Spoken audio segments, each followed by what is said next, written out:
இருக்கு. ஆனால் நம்ம பண்றது என்னன்னா எதை கொடுக்கணும் எதை விடணுங்கிறத நம்ம எழுத போறோம். சார் வந்து பாத்தீங்கன்னா சித்திரை நட்சத்திரம் ட்ரெஸ் எல்லாம் கரையாயிடும். நான் சித்திரக்காரன் தான். எந்த புது ட்ரெஸ் எடுத்தாலும் நான் போனப்ப நல்லா இருக்கும். ஒண்ணு ஈவினிங்குள்ள கரையாடும். டீ கொட்டிடும், தண்ணி கொட்டிடும், சாப்பாட்டுல ஏதாவது சாப்பிடும் போது கொட்டிடும். அதுக்கப்புறம் வீட்டுல துவைக்க போடும் போது ஏதாவது கலர் துணி கூட போட்டு சேர்த்திடுவாங்க. நல்ல பிராண்டட் சட்டை கஷ்டப்பட்டு எனக்கு பிடிச்ச மாதிரி எடுத்துட்டு போவேன். அந்த சட்டையில தான் கரையாகும். பனியன் வந்து கிழிஞ்சு போயிடும். நல்ல பனியன் போட்டிருப்பா, 2 நாள்ல கிளி. எப்படி கிளின்னே தெரியாது. ஐயோ ஆணில மாட்டு உட்கார்ந்துட்டு இருப்போம். அவர் சொன்னது அந்த சித்திரை நட்சத்திரம் அவ்வளவு விஷயங்கள் இருக்கு. அப்ப அதுக்கு என்ன பண்ணணுங்கிற ரெமடியை நம்ம கொடுப்போம்.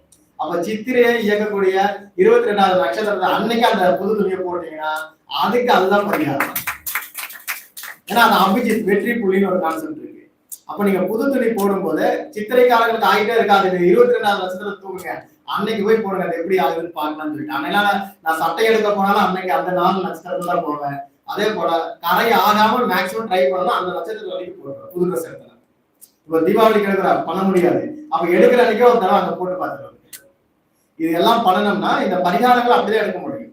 நம்ம வந்து மொத்தமா வந்து கோயிலுக்கு போனா சரியாயிடும் அதெல்லாம் தாண்டி நட்சத்திரங்கள் உங்களுக்கு என்ன செய்யுதுங்கிறதுல உண்மையாவே நட்சத்திரம் அருமையாக ஒரு வேலை செய்யுது. அதனால வந்து